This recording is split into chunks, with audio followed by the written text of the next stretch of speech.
Olá, professor! A paz do Senhor. Fico muito feliz por você estar aqui.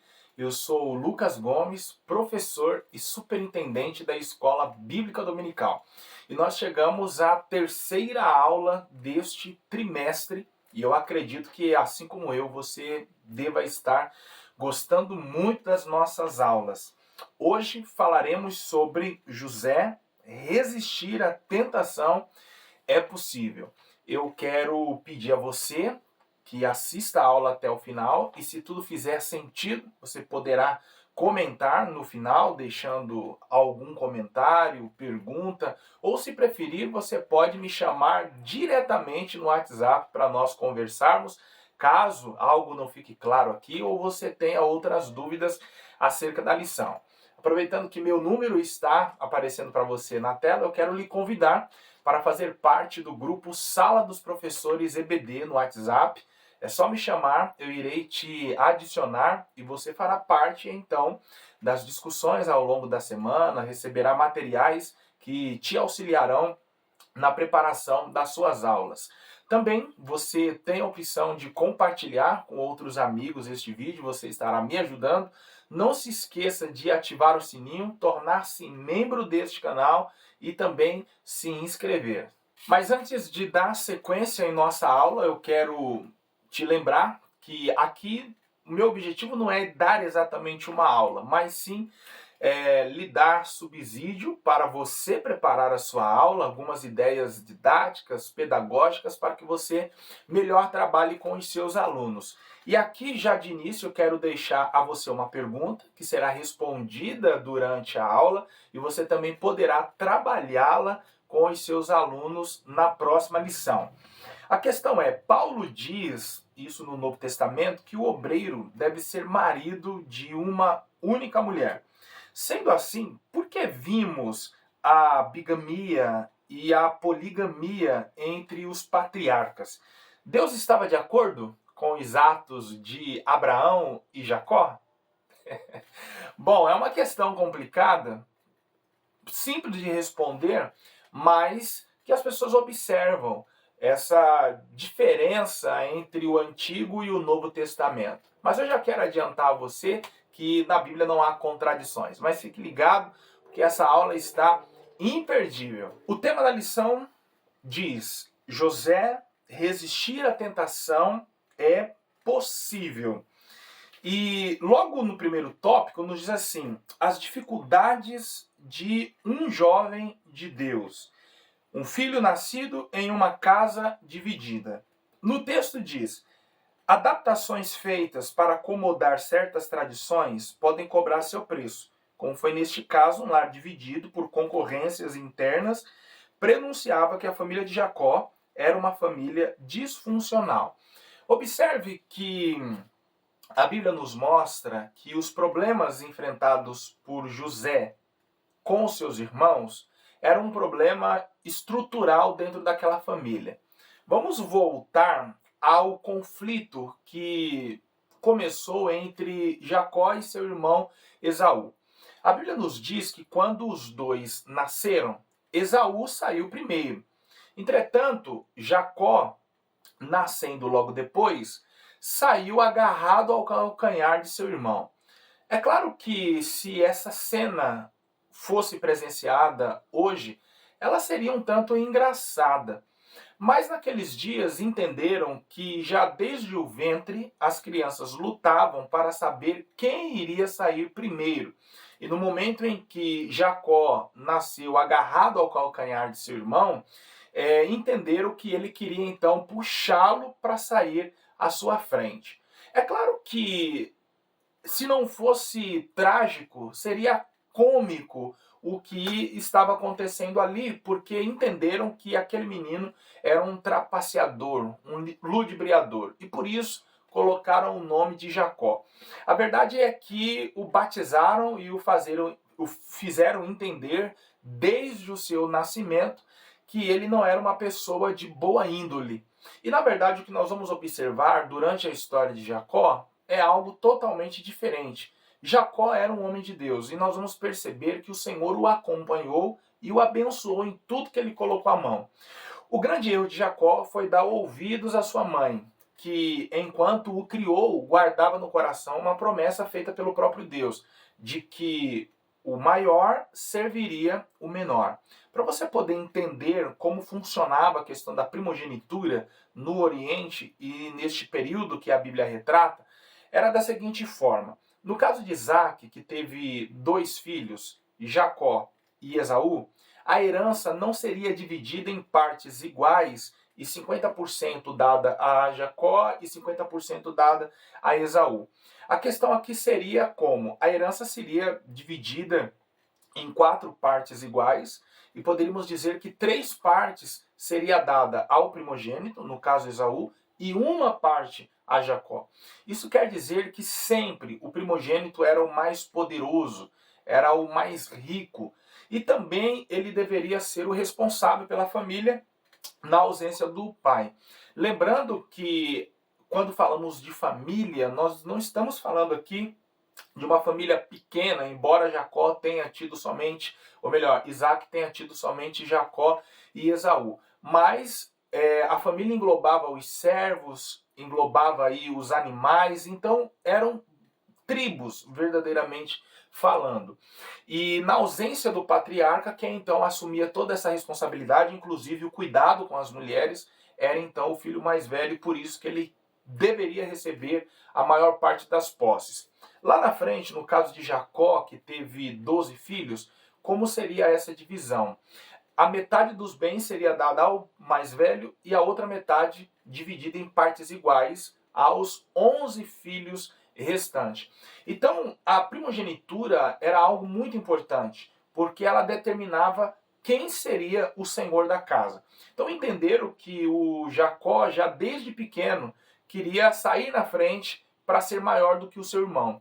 Então, o erro de Jacó foi acreditar e ser induzido por aquilo que sua mãe o fez fazer. E o que foi? Roubar a primogenitura, o direito da primogenitura de seu irmão.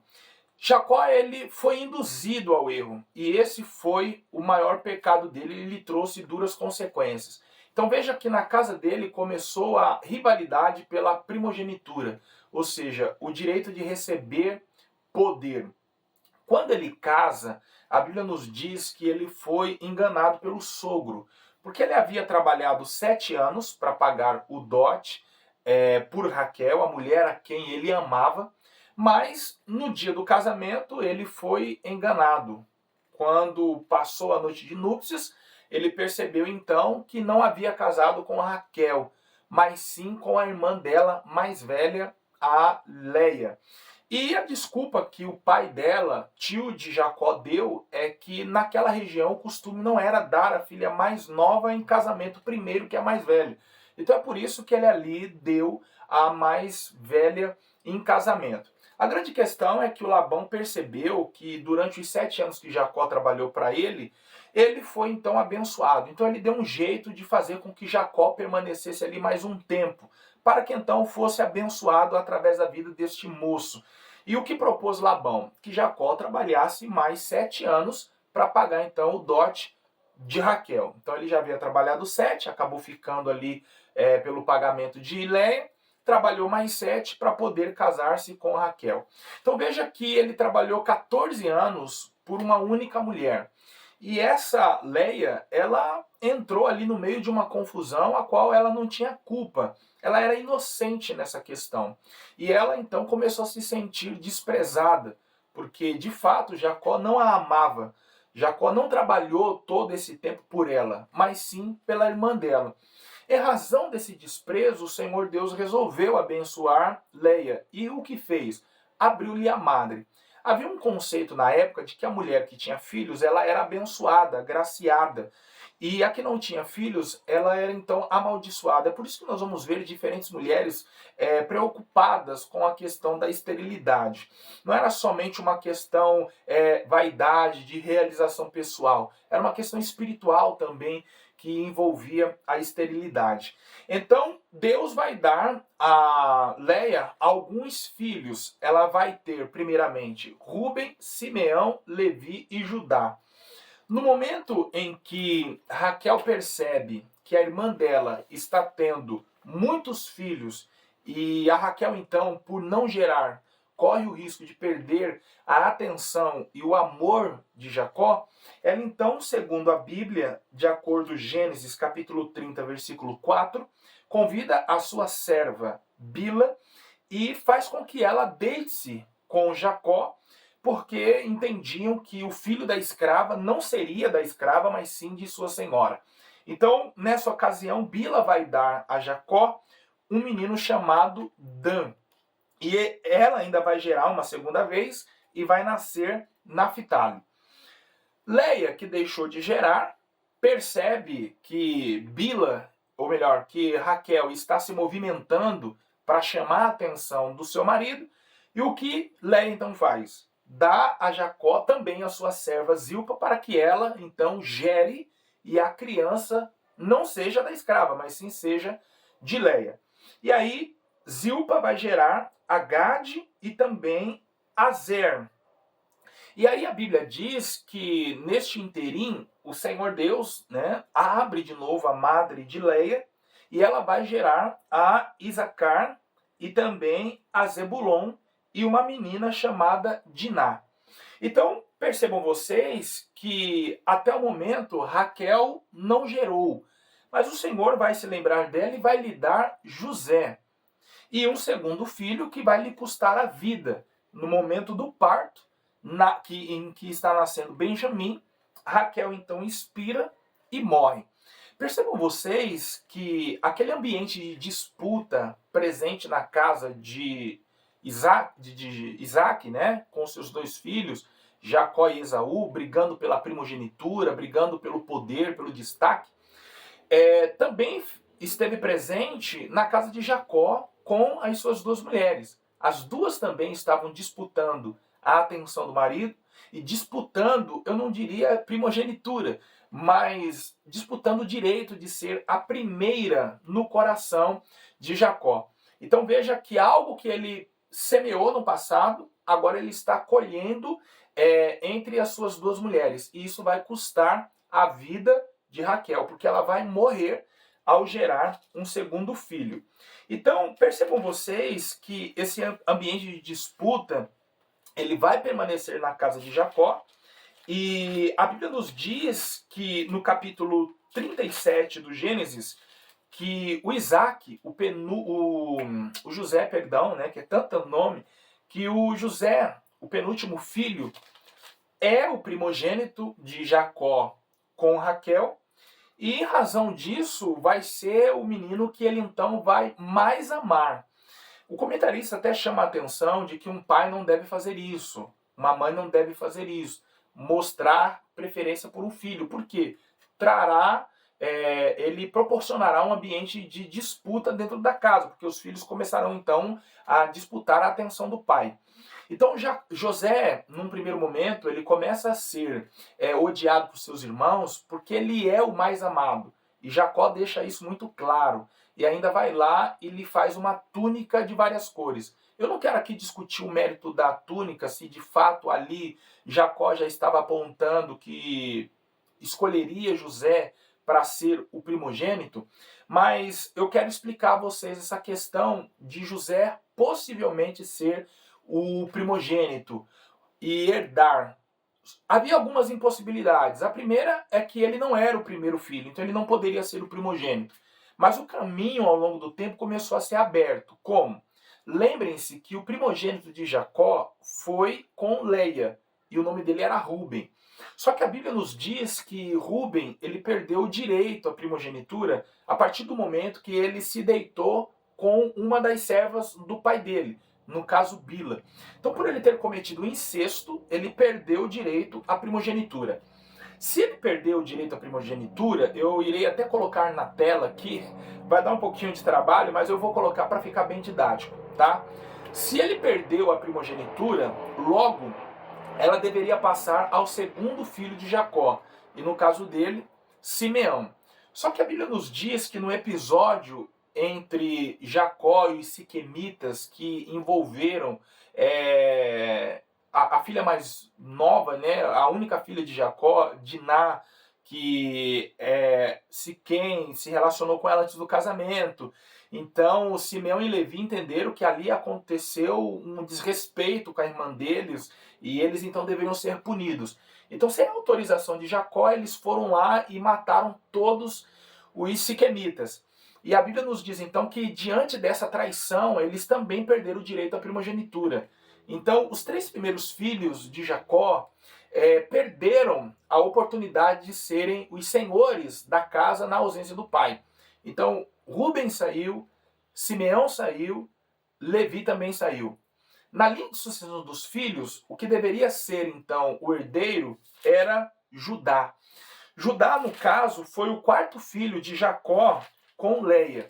Mas se nós aqui observarmos e tentarmos entender as razões para o conflito e do porquê os irmãos se uniram para tirar Jacó, tirar José da jogada, é que agora nós temos não somente um possível herdeiro, um possível primogênito, já que os outros saíram de cena.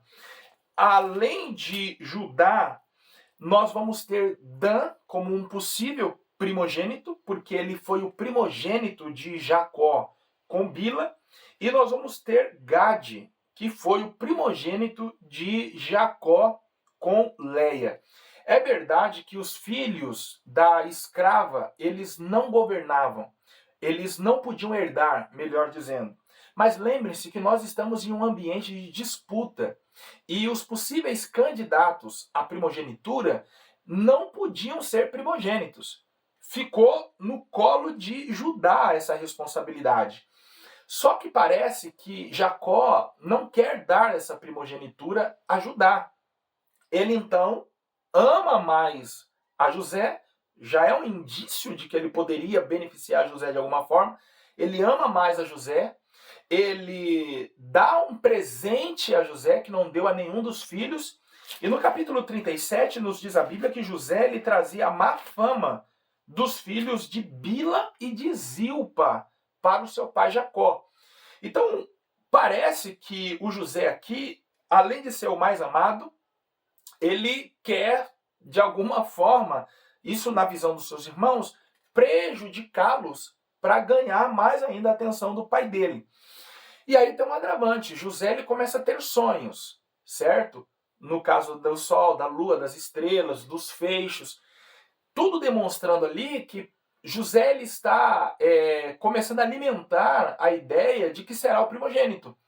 E ele poderia receber a primogenitura porque, assim como Judá, na linha de sucessão, poderia ser o herdeiro, José, por ser o primogênito de uma mulher livre, que era Raquel, ele também poderia herdar tudo, já que os 3 possíveis herdeiros tinham saído de cena e perderam. Jacó ele poderia dar a primogenitura para quem ele quisesse. Então, novamente, o lar de Jacó vai virar um ambiente de disputa, porque agora todos os filhos se reúnem contra José e é como se eles dissessem assim, José não vai herdar aqui. Ele está pensando que ele é quem? Então vamos fazer de tudo para tirá-lo daqui, para que ele não herde. Ou seja, eles estão eliminando um possível herdeiro, certo? E aí só Deus sabe como eles então iriam resolver entre eles essa questão e quem seria então o primogênito, quem herdaria tudo. Então a grande questão aqui é que eles querem tirar José de cena, porque qualquer um deles agora poderiam herdar tudo, dependeria então da vontade de Jacó. Só que nós vamos perceber que a mão de Deus está orquestrando tudo. A Bíblia nos diz, e nós vimos na lição, que o Senhor estava com José. Ou seja, o Senhor estava com José no momento em que ele foi odiado pelos seus irmãos, o Senhor estava com José no momento em que ele foi lançado na cisterna, o Senhor estava com José no momento que ele foi vendido, o Senhor estava com José quando ele estava na casa de Potifar, o Senhor estava com José quando ele foi parar no presídio, e o Senhor estava com José quando ele se tornou governador. A Bíblia quer nos dizer que em momento algum Deus abandonou José. Então é importante, professor, você frisar isto aos seus alunos. Em momento algum Deus nos abandonará. independente das perseguições, independente das exaltações.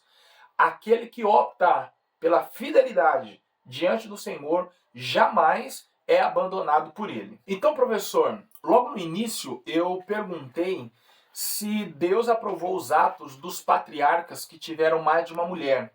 A Bíblia aprova no Antigo Testamento a bigamia ou a poligamia, enquanto no Novo Testamento tudo isso é condenado? Não.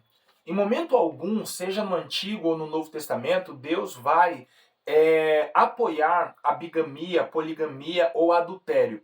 O que a Bíblia aqui está fazendo ao mostrar esses muitos casamentos e relacionamentos dos patriarcas, a Bíblia está nos mostrando um costume da época e como a mentalidade foi se transformando ao longo do tempo. Ou seja, Deus não chegou de imediato e exigiu a separação, exigiu a mudança de postura, mas mostrou a esses mesmos homens que, enquanto eles permanecessem agindo daquela forma, se relacionando com várias mulheres, eles encontrariam diversos problemas na vida familiar e na vida pessoal. Por que digo isso? Nós vamos ver que, embora Deus não tenha impedido Abraão de se relacionar com Agar, Deus não isentou Abraão dos problemas que ele enfrentou em virtude desse relacionamento. Houve um problema entre Agar e Sara exigiu que Abraão colocasse Agar para fora de casa com uma criança pequena. É o Senhor quem ampara Agar no deserto com o menino que chorava. Mas Abraão foi obrigado a colocar o próprio filho para fora de casa. Nós vamos ver também no caso de Davi, Salomão, que tiveram problemas ao se relacionarem com várias mulheres. E aqui, no caso em questão, não é diferente. Todo esse ambiente de disputa, de brigas, de rivalidade dentro da casa de Jacó, se originou a partir do momento em que ele teve várias mulheres. Se relacionou com mulheres livres e com mulheres escravas. Então, trouxe um problema para dentro da casa. Então, a Bíblia aqui, ela está condenando o ato de Jacó, possuindo várias mulheres. Então, a Bíblia, ao longo do tempo, vai nos mostrar que a família ideal é aquela como no princípio. Porque se fosse para Adão ter várias mulheres, o Senhor teria feito Adão e teria feito Evas. O Senhor teria feito Eva e teria feito Adãos. Ou seja, ali no Éden já seria aprovado a poligamia ou a bigamia. Mas o Senhor Deus fez um Adão e o Senhor Deus fez uma Eva e os abençoou e os mandou frutificarem e se multiplicarem. Então, professor, aproveitando que levaremos este assunto na próxima lição a jovens, e o jovem vive uma fase, então, de pegação, de ficar, de beijar, frise a eles os problemas que podem ser enfrentados a partir das más escolhas. O jovem deve aguardar em oração aquele ou aquela que o Senhor Deus indicará para ser o seu parceiro, a sua parceira para toda a vida. Mas tentando entender tudo o que aconteceu na vida de José, nós iremos perceber que o Senhor Deus fez com que ele passasse por um estágio na casa de Potifar para depois administrar todo o Egito. A proposta de Deus sempre foi que José governasse o Egito e não ficasse na casa de seu pai disputando a primogenitura.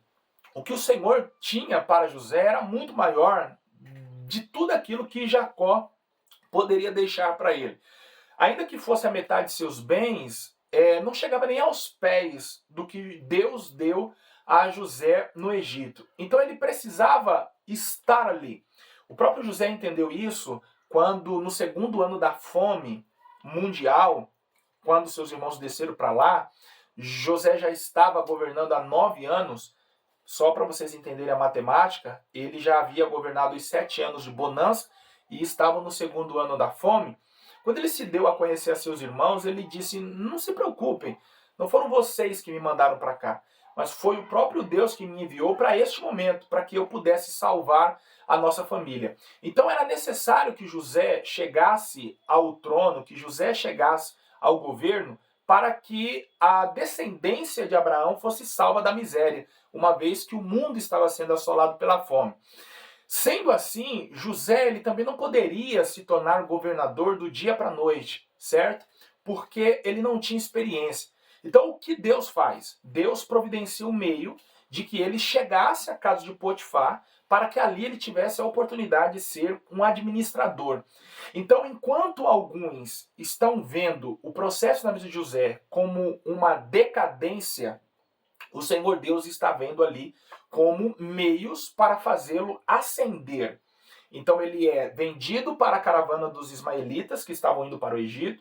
Ao chegar no Egito, ele é vendido novamente para Potifar, só que na casa de Potifar ele será honrado e será posto como mordomo para administrar tudo dentro daquela casa. E a Bíblia diz que o Potifar observa José e percebe que a partir do momento em que ele chegou naquela casa, o lugar começou a prosperar. Então percebam vocês que antes do palácio foi necessário José passar pela casa do Potifar.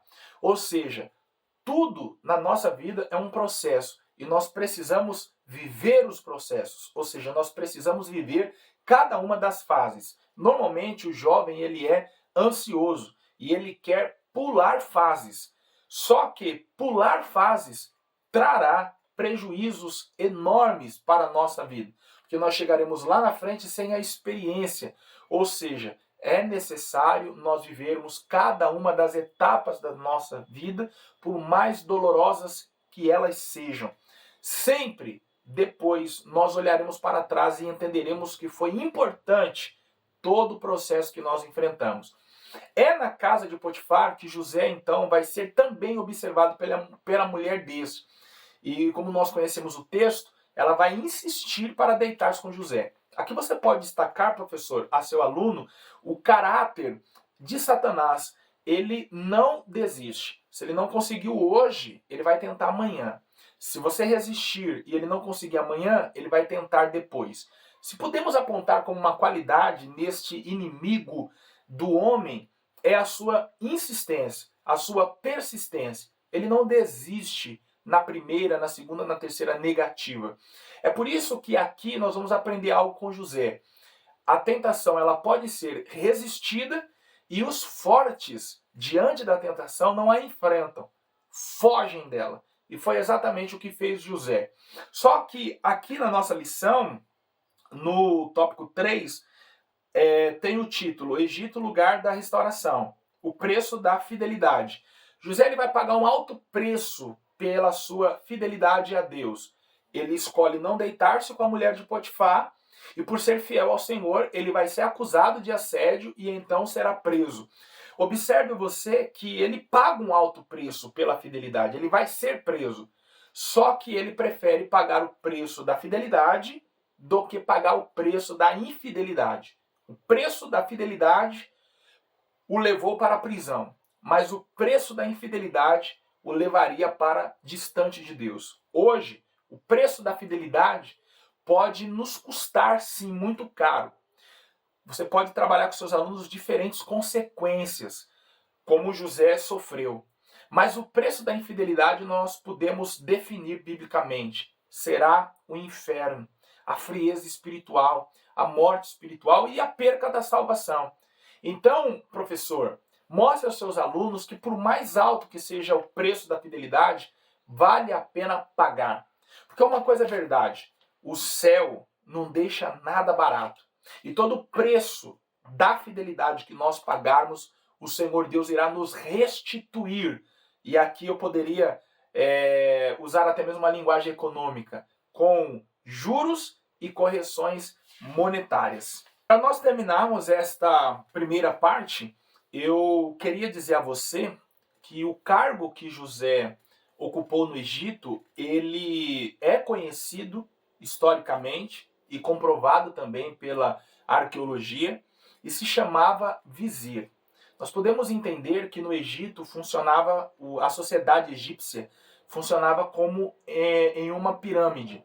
No topo estava o faraó, depois vinham os nobres, os sacerdotes, e aí a camada pobre do Egito, os artesãos, os comerciantes e, por último, os escravos na base daquela sociedade.